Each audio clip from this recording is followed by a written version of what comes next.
see everybody in here, even though I can't see anybody's faces. If I ask a question, I can't see if you raise your hand or not, but that, is what it is. Not a problem. We'll get going here with some exercises here in just a second. Kind of piggybacking off of last week when, we're just asking you to with questions and stuff. What I'm going to do today is I'm going to show you a game that David Stevenson came up with that I like a lot. You will be playing it in the classes. You'll probably be teaching it to some of the younger kids when you guys are out there volunteering. So I think that'll work well. But David came up with it, and I think it's a pretty cool game. But piggybacking on last week, we're going to go through drills that kind of help you get better at doing certain things. I know there's a couple people on here that I work with a little bit, and these are drills we've done, but there are also some new drills, some things you can do to keep improving your body so you get better at golf because you have what we call functional mobility. Kind of, all goes hand in hand. Core value today, I'm going to go with honesty. So right now, if you're on here and you're wanting to get better at golf, can you honestly say that you've been doing the things that you needed to do to get better during this downtime?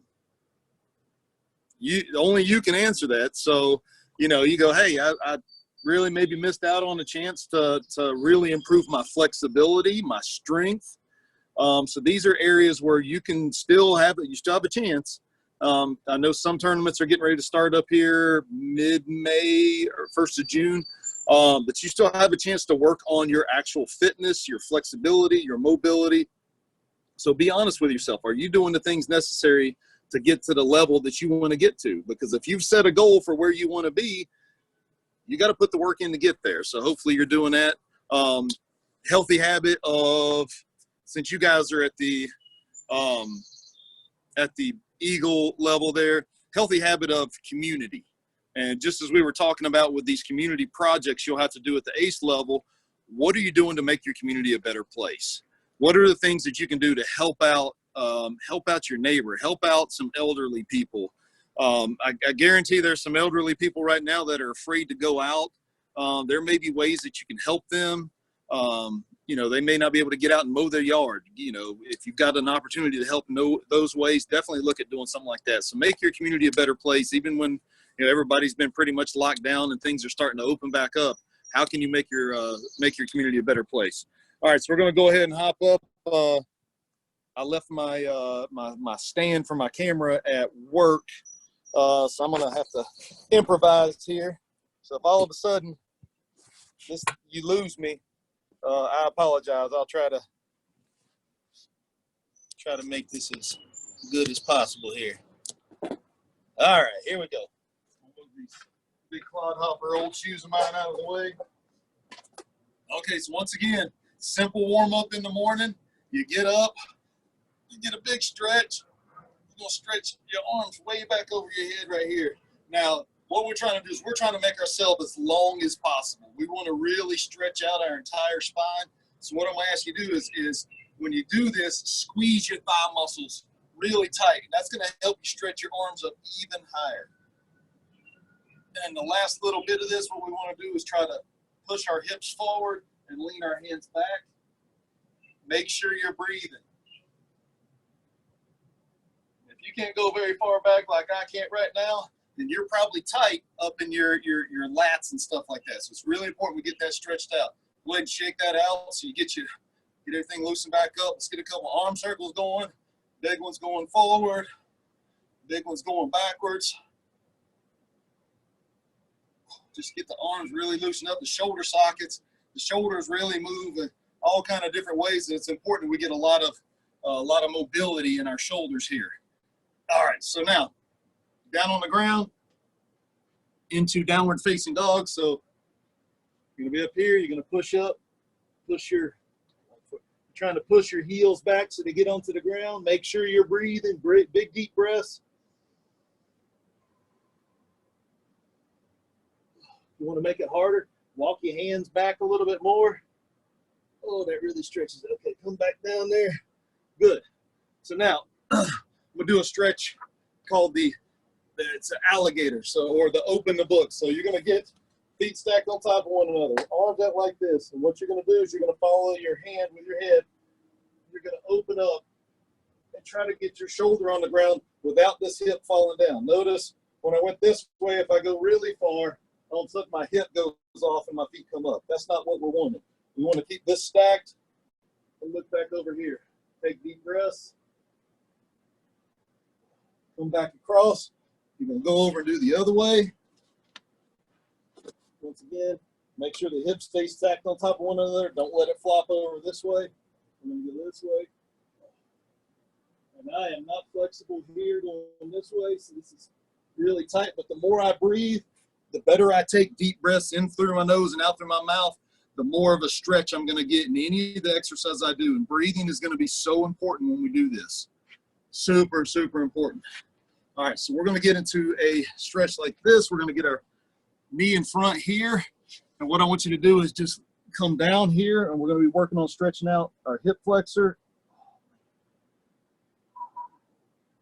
You always want to make sure we do both sides. These are just brief exercises that you can do.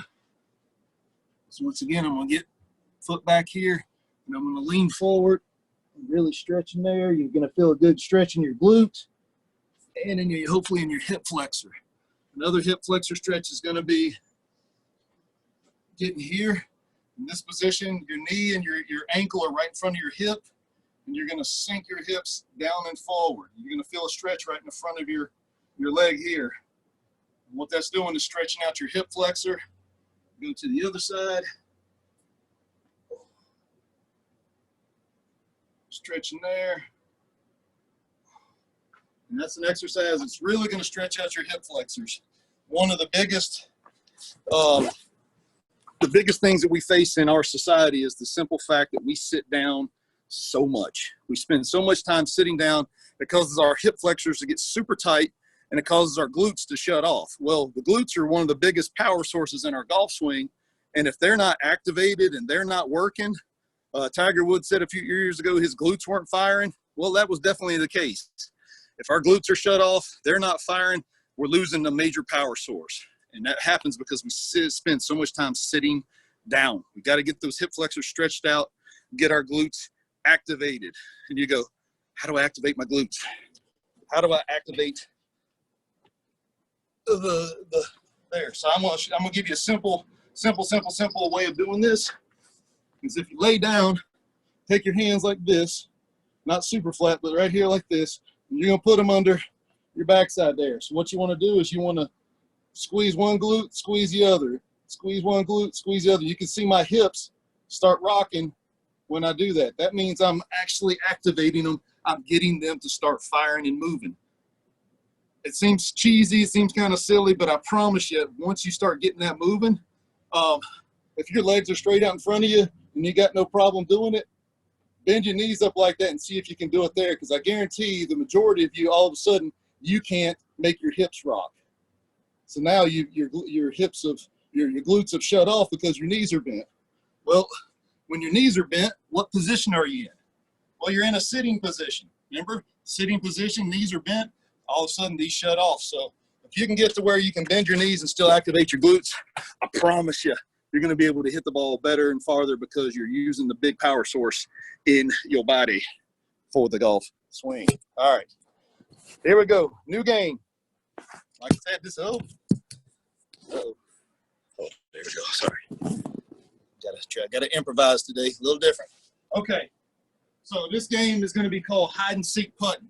This is a combination of what I would say is sharks and minnows and maybe a little bit of poison. I know everybody here just loves poison, so that's fine. I'm just going to use 3 balls. So I'm going to have one ball over here, one ball over here, and one ball over here. So what's going to happen is these are going to be the 3 balls out there are going to be the hiders. And I'm going to have one ball back here that'll be the seeker. So everybody gets a chance to putt. All the hiders get a chance to hide. And if you hide in one spot, you have to move from that spot on your next putt if you're not knocked out. So I'm going to try to hide behind this shoe over here. Ooh, that bounced a little bit. Try to hide this one behind the tape. Oh, that really bounced out. And this one here, I'm probably going to try to hide behind the tape as well. So once everybody tries to hide, then the seeker's going to go. And unfortunately, the hiders did not do a great job. So if the seeker is any good, oh, I just took two out and once, well, here we go. Okay. Well, I took out all three at one time, but this last one here, whoever is the last hider, they now become the seeker, and the seeker goes to be the hider.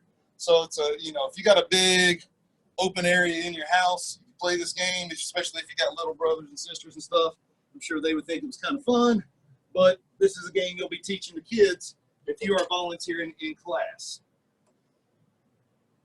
Oh, let me move these things out of here.